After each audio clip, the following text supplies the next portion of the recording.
నాకు Noah story చదివినప్పుడు రాకడికి నిదర్శనంగా నోహ్ కథ ఉందేమో అని అనిపించింది నాకు.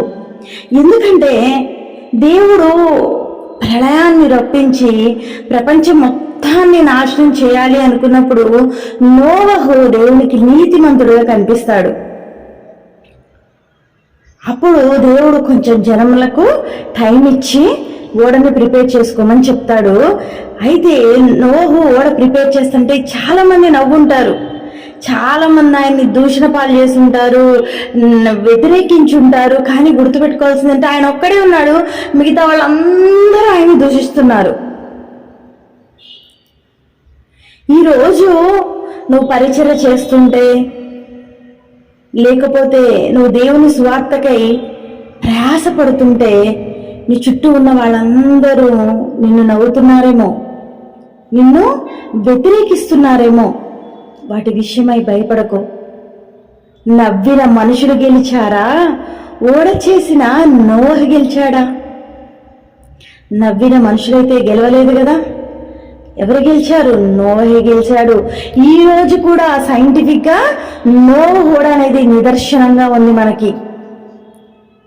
నా ప్రియ సహోదరి సహోదరుడా, నువ్వు చేస్తున్న పరిచర్య దేవుడు చూస్తున్నాడు. దాన్ని గట్టిగా పట్టుకో. చుట్టుపక్కలున్న హేళనలకి వాటికి వీటికి భయపడి దాన్ని విడిచిపెట్టకు. నీకు వస్తున్న నిందలకి అవమానాలకి దాన్ని విడిచిపెట్టకుండా గట్టిగా పట్టుకో. ఒకవేళ నీకు నిందలు అవమానాలు హేళనలు రాకపోతే అసలు నువ్వు నిజంగా పరిచర్య చేస్తున్నట్టే కాదు. నీ జీవితం సాఫీగా క్రమంగా సాగిపోతుందంటే అసలు నువ్వు దేవుళ్ళో లేనట్టే. ఎందుకంటే ఒక క్రైస్తవుణ్ణి సైతాన్ ఎప్పుడు సాఫీగా ఉంచదు. డిస్టర్బ్ చేస్తూనే ఉంటది. కానీ అయినా తట్టుకొని ఎదుర్కొని నిలబడగలుగుతూ దేవుళ్ళో ముందుకు సాగుతాం మనం. మనకి శ్రమలు శోధనలు ఏమీ రాకుండా మనం ఉన్నట్లయితే మనం అరాకొర క్రైస్తవుల్లో ఉన్నట్లే, ఆల్రెడీ సైతానికి బానిసలైపోయి ఉన్నట్లే.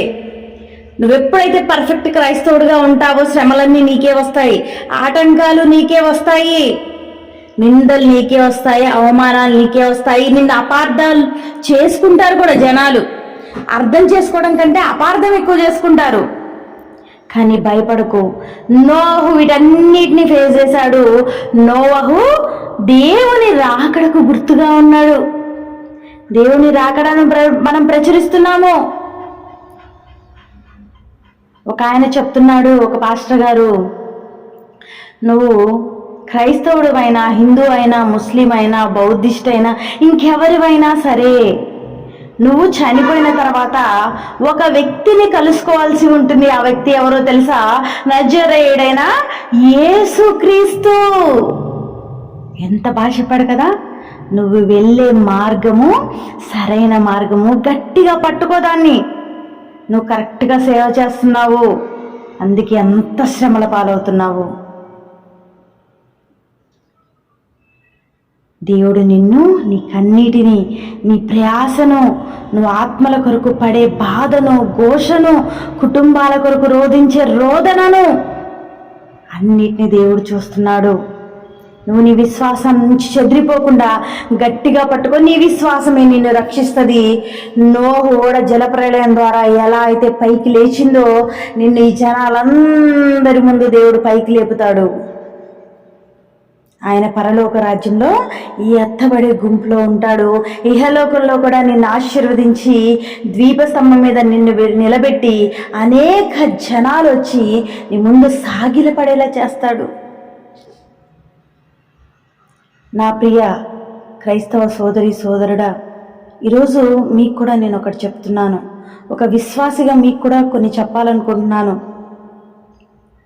నువ్వు క్రీస్తుని నమ్ముకున్నావు, కానీ ఎలా నమ్ముకుంటున్నావు? పడిపోతున్నావా? లేస్తున్నావా? పరిగెత్తుతున్నావా? అలలకు కొట్టుకొని పోతున్నావా? ఎందుకు అలా జరుగుతుందో తెలుసా? నువ్వు లోకం వైపు చూస్తున్నావు.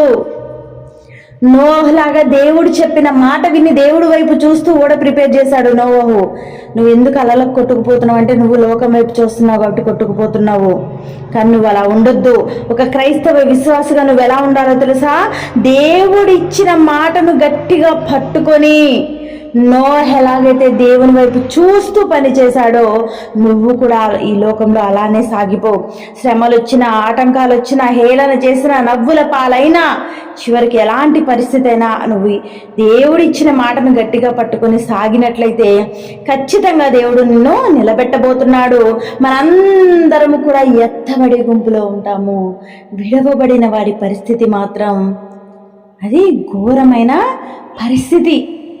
మీరు నో స్టోరీ మరలా చదవండి, మీకు ఖచ్చితంగా అర్థమవుతుంది.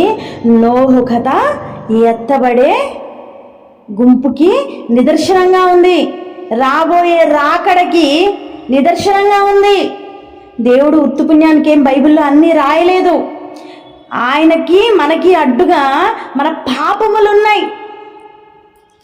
ఆయన మనతో మాట్లాడిన మన అర్థం చేసుకోవడానికి మన పాపములు అడ్డుగా ఉన్నాయి. అందుకే మీరు ఇంకా నాకు దూరం అవుతుర్రా బాబని బైబిల్ గ్రంథాన్ని రాయించాడు దేవుడు. ప్రతి ఒక్క మాటని అర్థం చేసుకుంటూ, దేవుణ్ణి గట్టిగా పట్టుకుంటూ, వాక్యాన్ని గట్టిగా పట్టుకుంటూ ముందుకు సాగండి. దేవుని చిత్తమేంటో తెలుసుకుని ముందుకు సాగండి. ఎన్ని శ్రమలు వచ్చినా, శోధనలు వచ్చినా ఎదుర్కొని ధైర్యంగా నిలబడతారు. వేటగాడు ఏం చేస్తాడండి? వేటగాడు ఏం చేస్తాడు? ఊరికనే ఏమీ లేకుండా వెళ్ళి వేటాడటానికి వెళ్తాడా? పదునైన ఆయుధం చేతిలో పట్టుకొని వేటాడటానికి వెళ్తాడు. ఎందుకంటే అతనికి తెలుసు వేటాడాలంటే పదునైన ఆయుధము చేతిలో ఉండాలి అని. దాన్ని చాలా పదునుగా చెక్కుకొని వేటాడటానికి వెళ్తాడు. ఈరోజు సమాజంలో నువ్వు స్వార్థ ప్రకటించడానికి వెళ్ళినప్పుడు నువ్వు గుడ్డివాని వలె, ఏమీ తెలియని వాని వలె, మూర్ఖుల వలె వెళ్ళొద్దు. ఈటని షార్ప్గా చేసుకొని వెళ్ళు. దేవుడేమంటున్నాడు? తోడేళ్ల మధ్యకి గొర్రెల్ని పంపుతున్నాను, పాము వలె వివేకంగా, పావురం వలె నిష్కపటంగా ఉండమని చెప్తున్నాడు. నువ్వు ఏమి వాక్యం తెలియకుండా ఈ లోకంలో స్వార్థ ప్రకటించడానికి వెళ్తే నిన్ను చిన్న చూపు చూస్తారు. దేవుని దగ్గర జ్ఞానం అడుక్కొని నువ్వు వెళ్ళినట్లయితే నువ్వు అందరి ముందు ఎత్తబడతావు. నీకు ఎదురాడి సమాధానం కూడా ఎవరు చెప్పలేరు. ఈరోజు దేవుడు మీ అందరితో మాట్లాడుతున్నాడు. రాకడికి నిదర్శనంగా నోహు జలప్రళయం ఉంది. ఆ ప్రళయాగ్ని మీ పైకి రాకమునిపే మీరు మారు మనసు పొంది ఎత్తబడే గుంపులో ఉండడానికి సిద్ధపడండి అని ప్రార్థన చేసుకుందాం. ప్రభా, విన్న వాక్యాన్ని దీవించండి, అనేకుల హృదయాల్లో ఫలింపచేయండి. దున్నిన నేలపై ఈ వాక్యాన్ని నాయన విత్తి ప్రభా నీ కృపను తోడుగా ఉంచమని అడుగుచున్నాను. అయ్యా ప్రభా, ఇప్పటి వరకు నాయన అందరినీ కాచి కాపాడు, రికును కూడా కాచి కాపాడి నాయన మారు మనసును పొందని ప్రతి ఒక్క వ్యక్తి ఈ వాక్యము విని మారు మనసు పొందులాగున సహాయము చేయమని యేసునామములో అడుగుచున్నాం తండ్రి, ఆమేన్.